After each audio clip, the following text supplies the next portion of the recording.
जी बिस्मिल्लाहिर्रहमानिर्रहीम।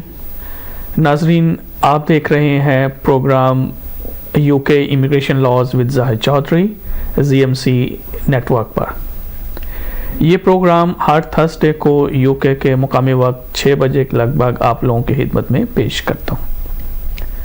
इस प्रोग्राम के फॉर्मेट से आप लोग बाखूबी वाकिफ़ हो चुके हैं कि इस प्रोग्राम में आप मुझे डिफरेंट सवालात जो है वो भेजते हैं, जो भी आपके मसाइल होते हैं यूके के लाज के हवाले से, और मेरी कोशिश ये होती है कि इस मुख्तसर दौरानिए के प्रोग्राम में जितने ज़्यादा से ज़्यादा सवालात के जवाबात मैं आप लोगों को दे सकूं।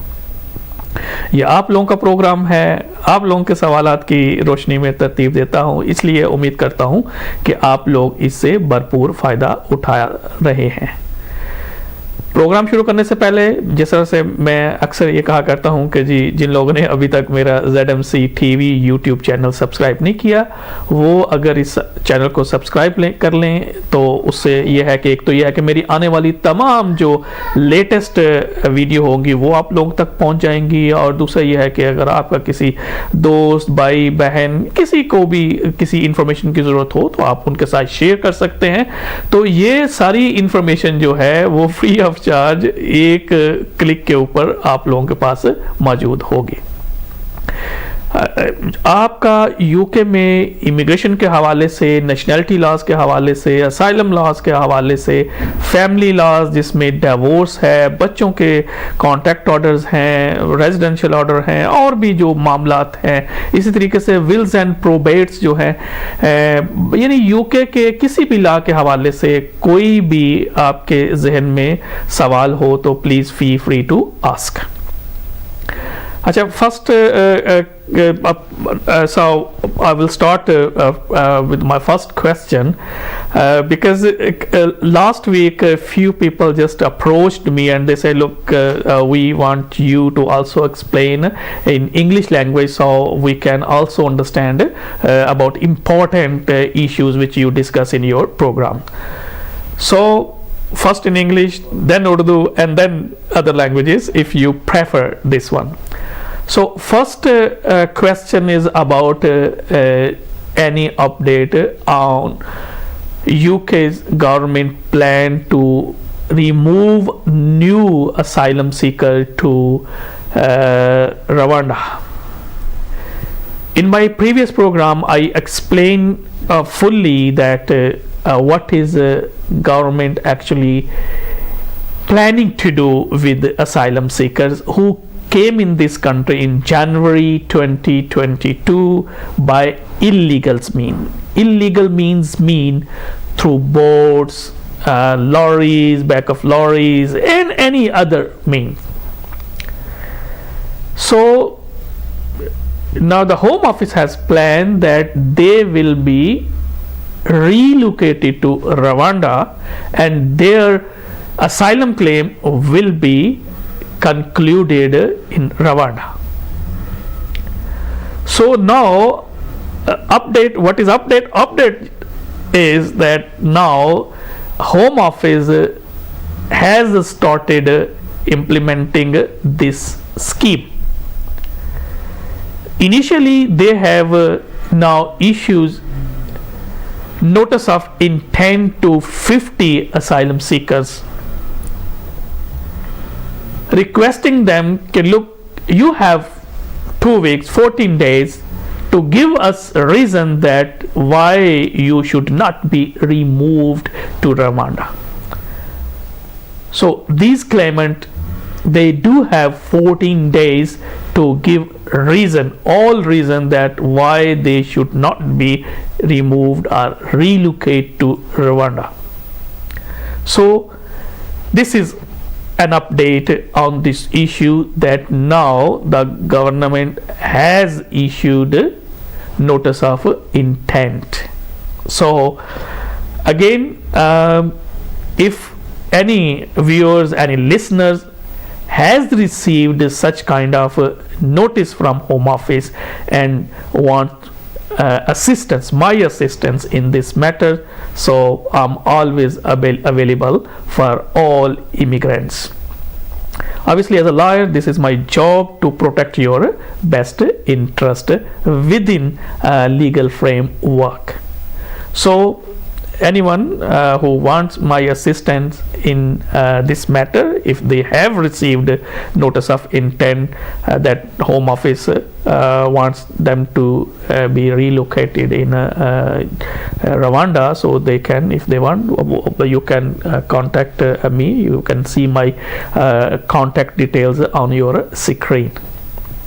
So I hope that whoever actually requested to say in English, so I have now explained this question in English. So I hope that now the wider community can take advantage and can take benefit of this program, UK Immigration Laws with Zahid Chaudhry.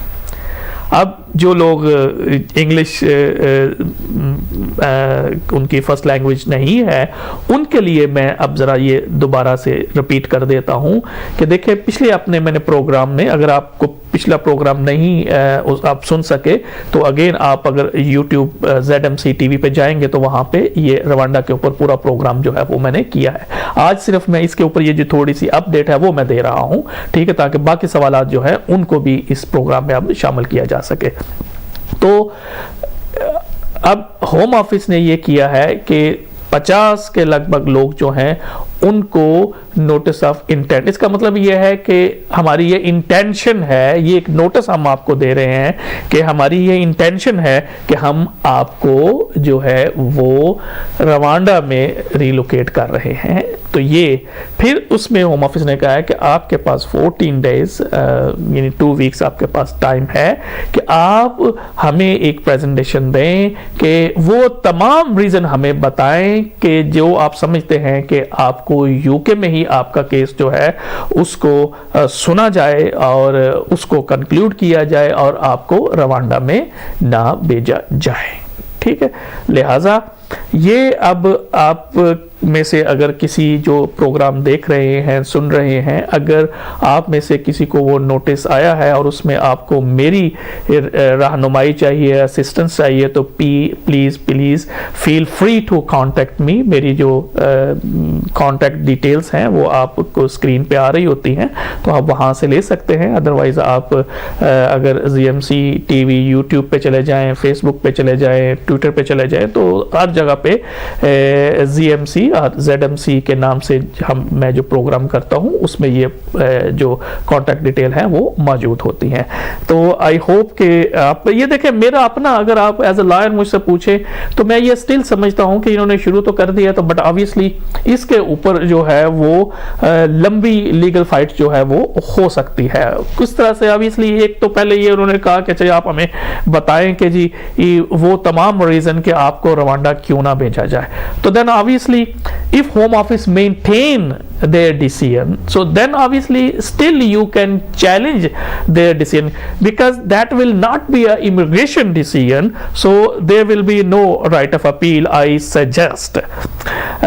Therefore the only way to challenge Home Office this decision to remove someone to or relocate someone to Rwanda will be challenging by way of judicial review.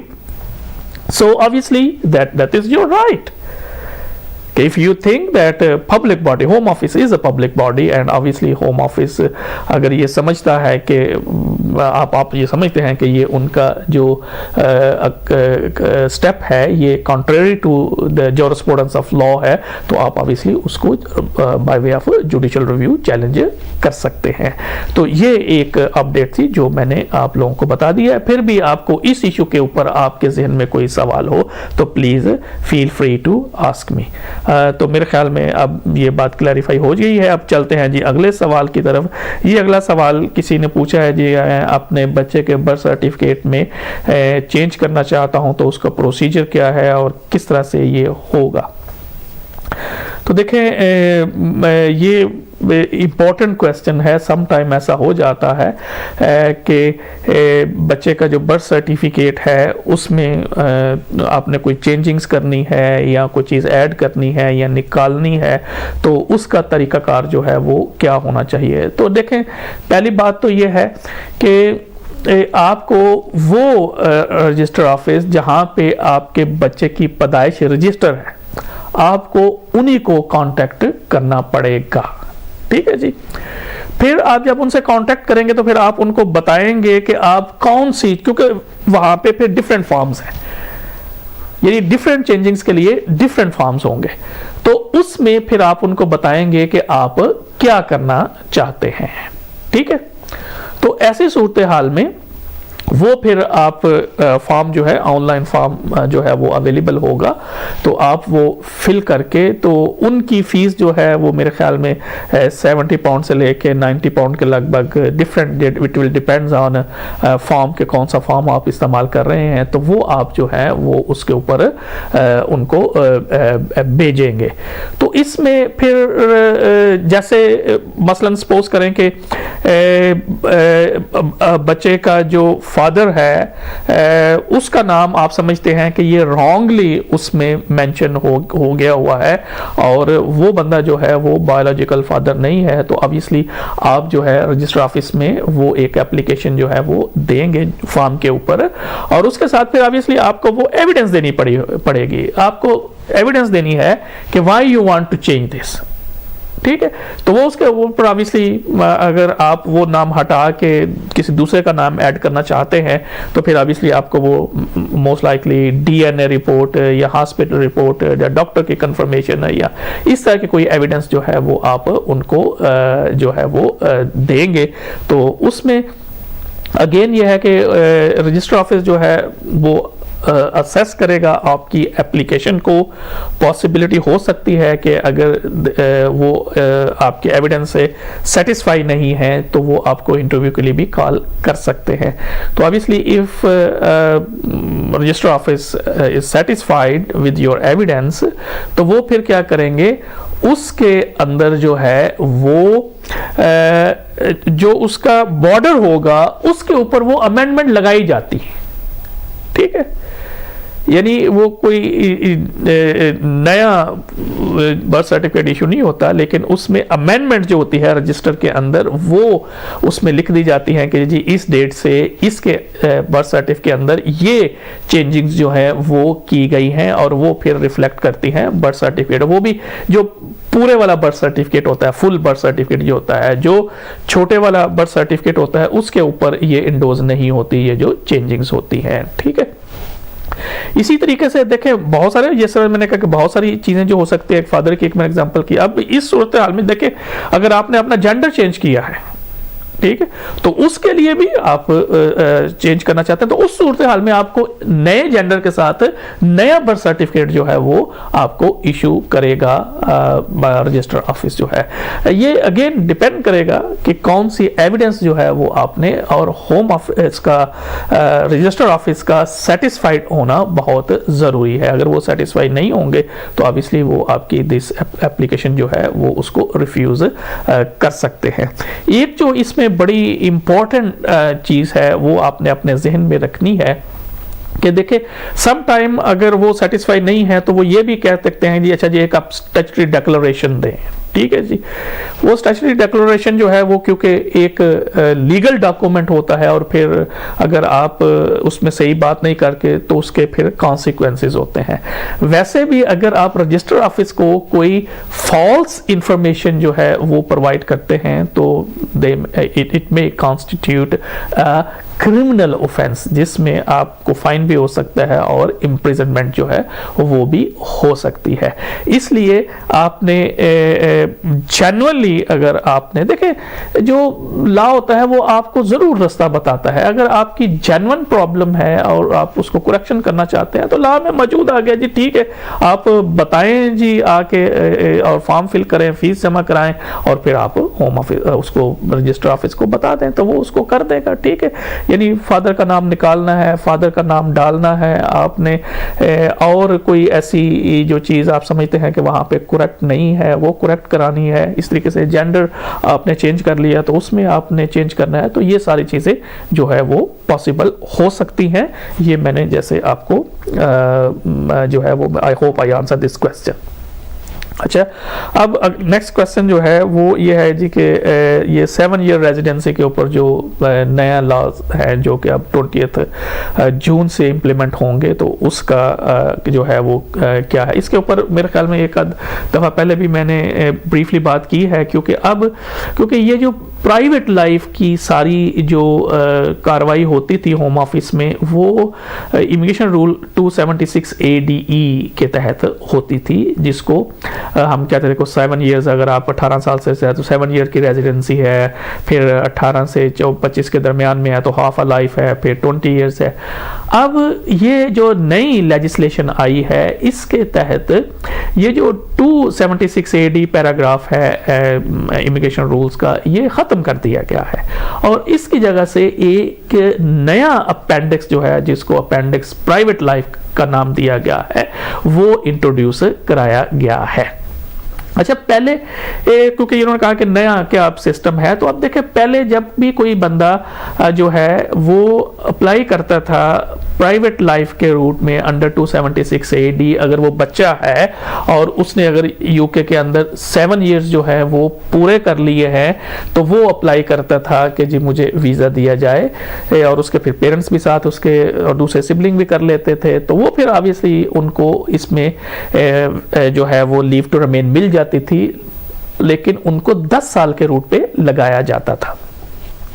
अब इसमें जो change आई है वो ये है कि अगर ये जो प्राइवेट लाइफ के ऊपर अगर किसी को ऑलरेडी जो है वो लीव टू रिमेन मिली हुई है और वो इस रूट के ऊपर जो है वो 5 ईयर्स उनके कंप्लीट हो चुके हैं, ठीक है, उनको अब 10 साल पूरे करने की जरूरत नहीं है, वो डायरेक्टली अब अप्लाई कर सकते हैं इनडेफिनेट लीव टू रिमेन के लिए।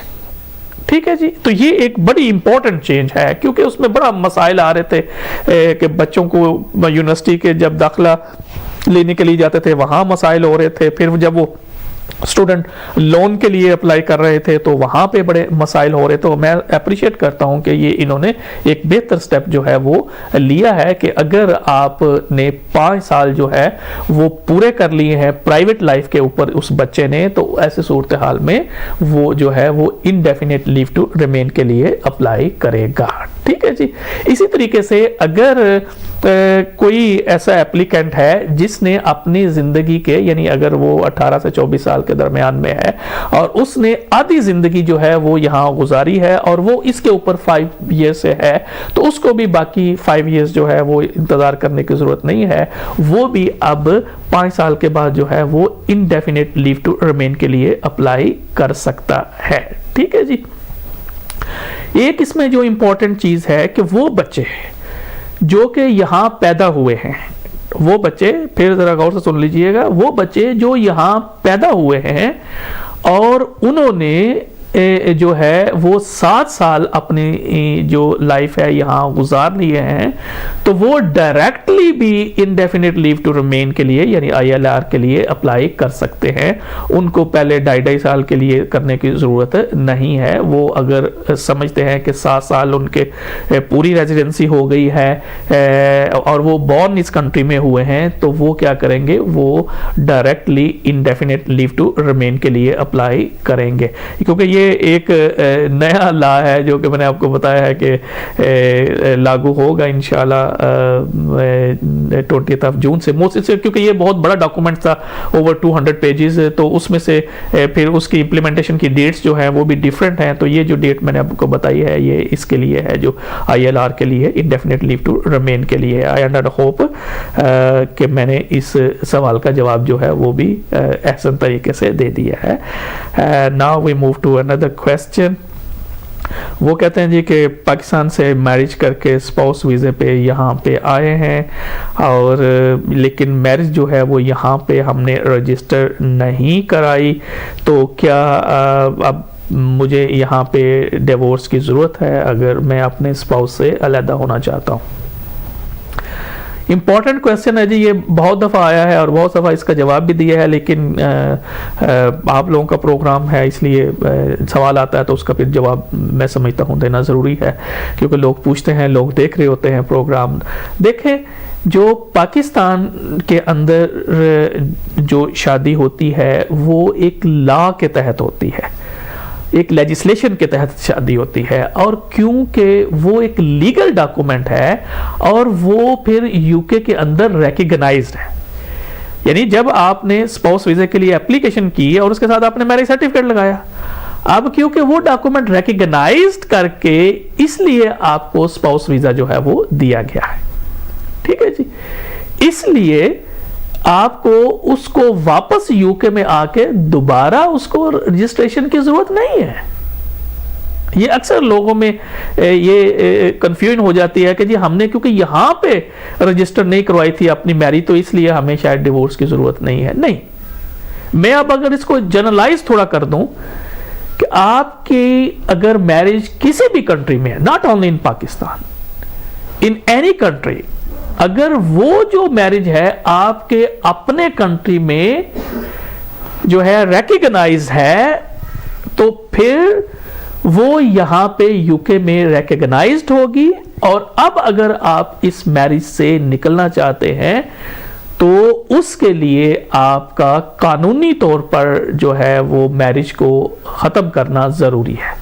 उसके लिए आप थ्रू कोर्ट जो है वो करेंगे, या बाज़ औक़ात जो आपके नेटिव कंट्रीज होते हैं उनका एक अपना सिस्टम भी होता है, लेकिन ये क्योंकि कॉम्प्लिकेटेड है, इसमें फिर यूके का एक अपना लॉ है कि कौन सी फॉरेन डिवोर्सेस जो हैं वो यूके के अंदर रिकॉग्नाइज्ड हैं। तो इसलिए अगर both parties are here in UK, so then I will suggest कि yes you do need to file an application petition for divorce and you must obtain divorce if you want to enter into an other marriage. So obviously अगर आप दूसरी शादी करना चाहते हैं तो आप उस वक्त तक नहीं कर सकते कि जब तक आप जो है वो पहली शादी से फ्री ना हो जाए। ठीक है, वैलिड मैरिज के लिए पहली शादी से फ्री होना ज़रूरी है। इसलिए जो आपका सवाल था कि जी मुझे डिवोर्स की ज़रूरत नहीं है, नहीं, आपको डिवोर्स की ज़रूरत है। और आप जो है वो जब तक डिवोर्स नहीं ले लेते वो, और डिवोर्स भी यानी फाइनल वाली जिसको हम डिक्री एब्सोल्यूट कहते हैं, डिक्री एब्सोल्यूट जो है वो आपके पास होगी तो उसके बाद जो शादी होगी वो वैलिड होगी। सम टाइम लोग कहते हैं जी हमने डिवोर्स पिटीशन इनिशिएट कर लिया और उसके बाद हमने शादी कर ली है, वो भी नहीं, क्योंकि you not free yet. Even अगर डिग्री निस्साई है तो उसके आप प्रोनाउंस हो गई है, वो आपको पास लेटर आ गया है, तो उसके बाद भी नहीं कर सकते। सिर्फ आप फ्री होंगे डिग्री एब्सोल्यूट के बाद। लिहाजा ये अपने ज़हन में रखिएगा, अपने लिए खुद जो है वो कॉम्प्लिकेशंस जो है वो पैदा ना किया करें जी। अच्छा, ये कहते हैं जी कि नेक्स्ट, अच्छा जी, hope I answer your question. अगले क्वेश्चन की तरफ जाते हैं जी। कहते हैं जी कि ग्रेजुएशन स्कीम के तहत अगर मैंने अप्लाई करना है, मैंने यहाँ से अब मेरी ग्रेजुएशन हो गई है, तो मेरे लिए क्या रिक्वायरमेंट है? सिंपल है जी, ये कोई इतनी कॉम्प्लिकेटेड एप्लीकेशन नहीं है। 3 चीज़ें आप लोगों के पास होनी चाहिए। नंबर 1, पहली बात तो ये है कि आपका वीज़ा एक्सपायर ना हो। ठीक है जी, यानी you still having your leave to remain in this country, आप स्टिल आपके पास यहाँ रहने की इजाज़त मौजूद है। ठीक है जी। नंबर 2, जो लास्ट आपका कैश लेटर था उसका रेफरेंस जो है वो आप लोगों के पास होना चाहिए। ठीक है। तीसरी जो बात है वो ये है कि ये कंफर्मेशन होना चाहिए कि आपने अपना कोर्स जो है, चाहे आप मास्टर कर रहे हैं या बैचलर कर रहे हैं, वो पास कर लिया है। ज़रूरी नहीं है कि डिग्री वहाँ से मिल चुकी हो, लेकिन ये है कि कंफर्मेशन अगर है कि आपने कोर्स कंप्लीट कर लिया है और आपने पास भी कर लिया है, यानी रिजल्ट आपका आ चुका है और आपने अपना कोर्स क्लियर कर लिया है। ठीक है। डिग्री तो यहाँ पे आपको पता है कुछ अरसे के बाद वो अवार्ड करते हैं, देते हैं, लेकिन रिजल्ट पहले बता दिया जाता है। तो आपके पास सिर्फ अगर ये 3 चीज़ें अगर मौजूद हैं तो ऐसी सूरत हाल में आप जो है वो फीस देंगे और ये यहाँ पे आप जो है वो अप्लाई करेंगे, ऑनलाइन जाके अपना अपॉइंटमेंट बुक करेंगे, फिंगरप्रिंट्स वगैरह देंगे, अपने बायोमेट्रिक देंगे। तो ऐसी सूरत हाल में ये आपको 2 साल का जो ग्रेजुएशन स्कीम के तहत वीज़ा जो है एक्स्ट्रा मिल जाएगा। I hope I answer this question also. अच्छा जी, मूव टू अदर क्वेश्चन। ये कहते हैं जी कि हमारे एक अजीज़ हैं और वो ऐसा है कि उनके कुछ फाइनेंशियल मैटर हैं, कुछ प्रॉपर्टी के मैटर्स हैं, लेकिन उनकी जो मेंटल हेल्थ कंडीशन है वो इतनी अच्छी नहीं है, चीज़ों को भूल जाते हैं और वो है, तो वो क्या किसी को पावर ऑफ अटॉर्नी जो है वो दे सकते हैं?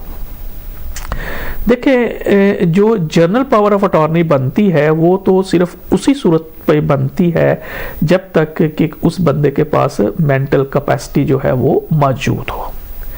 लेकिन अब अगर सपोज करेंगे कि बंदे ने अपनी पावर ऑफ अटॉर्नी बना दी है जब वो ठीक था और बाद में जो है वो मेंटल हेल्थ के इश्यूज हैं या उसके पास मेंटल कैपेसिटी नहीं रही, तो वो जो पावर ऑफ अटॉर्नी बनाई गई है वो भी ख़त्म हो जाती है। अब इस चीज़ को अवॉइड करने के लिए, जैसे मैंने कहा कि कोई ना कोई रास्ता जो है वो आपको बता देता है, तो ऐसी सूरत हाल में ये एक और मेंटल कैपेसिटी एक्ट जो है उसके तहत जो पावर ऑफ अटॉर्नी बनती है, जिसको हम कहते हैं लास्टिंग पावर ऑफ अटॉर्नी, ये आपके जो है केयर एस्पेक्ट्स के लिए भी हो सकती है, आपके फाइनेंशियल एस्पेक्ट के लिए भी हो सकती है, और आपके जो प्रॉपर्टी के मैटर्स हैं उनके लिए भी हो सकती है। इसमें ऑब्वियसली ये एक बड़ा डॉक्यूमेंट होता है जो कि ऑफिस ऑफ पब्लिक गार्डियन जो है उनकी वेबसाइट पे मौजूद है, तो वहाँ से ये है कि इसमें फिर आप ये बताते हैं कि ये जो आप पावर ऑफ अटॉर्नी बना रहे हैं, लास्टिंग पावर ऑफ अटॉर्नी, ये कब से शुरू होगी? क्या ये अभी से शुरू हो जाएगी या जब आप मेंटल कैपेसिटी आप लूज कर जाएंगे वहां से शुरू होगी? तो ये आपकी अपनी अब चॉइस है। तो एक अच्छा डॉक्यूमेंट बन सकता है कि जी ठीक है, आपकी मर्जी, अगर आप अभी बिल्कुल ठीक है और लेकिन आपको ये है कि और 2-4 साल के बाद ये ऐसा होगा, तो आप कह सकते हैं कि जब मेरी मेंटल कैपेसिटी जो है वो डैमेज हो या मैं ना कर सकूं, तो उस वक्त ये जो लास्टिंग पावर ऑफ अटॉर्नी है वो किक इन करे और जो है जो मेरा अटॉर्नी है वो मेरे मामला जो है उनको देखे। तो ये एक जो है पॉसिबिलिटी है। अब ये क्योंकि जैसा मैंने कहा ये कॉम्प्लिकेटेड है, स्ट्रेट फॉरवर्ड नहीं है, आप एप्लीकेशन करेंगे, फिर ऑब्वियसली आप का लॉयर या जो हेल्थ एक्सपर्ट है वो एक सर्टिफिकेट देंगे कि हाँ जी ये बंदा जो है ये लास्टिंग पावर ऑफ अटॉर्नी जो है वो दे रहा है। इस तरीके से आप जो है वो होगा। इसी तरीके से फिर ये हो सकता है कि जी आप इस जो लास्टिंग पावर ऑफ अटॉर्नी है इसको अगर आप चाहते हैं कुछ और लोगों के इल्म में भी लाया जाए, तो वो भी उस फॉर्म के अंदर एक सेक्शन मौजूद है, आप उनकी डिटेल्स जो है वो भी उसमें आप मेंशन कर सकते हैं। इसी तरीके से फिर ये जो लास्टिंग पावर ऑफ अटॉर्नी है इसका ऑफिस ऑफ पब्लिक गार्डियन जो है उनके साथ इसका रजिस्टर होना जरूरी है। तो उनकी फीस है थोड़ी सी, मेरे ख्याल में 80 to 83 पाउंड उनकी फीस है। It's not exact figure on top of my head, लेकिन इतनी ही है, अंडर 100 पाउंड है, तो वो आपने उसको जरूर रजिस्टर कराना है। तो ये एक उसका ऑप्शन जरूर मौजूद है। अगर वो चीज़ों को बोल रहे हैं तो मैं ये शायद आपको मैंने बता दिया है कि अगर आप फिर भी बनाना चाहते हैं तो वो अगर आप लास्टिंग पावर ऑफ अटॉर्नी अगर बना दें तो वो आपका पर्पज मीट कर सकती है। तो नाजरीन, मेरे ख्याल में प्रोग्राम का वक्त जो है वो ख़त्म हुआ चाहता है। ब्रीफ प्रोग्राम होता है। कोशिश अगेन ये होती है कि जितने ज़्यादा सवाल लेकर, और फिर मेरी आदत नहीं है कि मैं येस और नो में आंसर करूँगा जी क्या पावर ऑफ अटॉर्नी बना सकते हैं, मैं कहूँगा येस। तो ये जो सवाल करने वाले होते हैं फिर उनको समझ नहीं आती। तो मेरी कोशिश होती है कि जो भी सवालात लूँ फिर उनको इस तरीके से मैं एक्सप्लेन कर दूँ कि देखने वालों को, सुनने वालों को जो भी उनके ज़हन में कंफ्यूजन है वो सारी उनकी दूर हो जाए। ठीक है जी। तो इसलिए मैं उम्मीद करता हूँ कि आप ने आज का प्रोग्राम जो है उसको भी आप एंजॉय करेंगे। अगेन प्रोग्राम ख़त्म करने से पहले जिन लोगों ने मेरा YouTube channel ZMC TV subscribe नहीं किया उनसे मोहब्बत पर ये रिक्वेस्ट है कि वो, ये आप लोगों की तरफ से ये एक मोहब्बत का टोकन होता है कि हमें पता चलता है कि हाँ लोग जो हैं वो इस प्रोग्राम में इंटरेस्ट ले रहे हैं और लोगों को इसका फ़ायदा हो रहा है। तो again ZMC TV YouTube channel को सब्सक्राइब कर लें ताकि आप तक मेरी आने वाली तमाम जो लेटेस्ट वीडियोस हों वो आप लोगों तक पहुँच दें। टिल नेक्स्ट थर्सडे अपने गिरदोनवा के लोगों का ख्याल रखिएगा। मुझे, अपने दोस्त, अपने भाई जाहिद चौधरी को इजाज़त दीजिएगा। मिलेंगे अगले थर्सडे को। अल्लाह हाफिज़।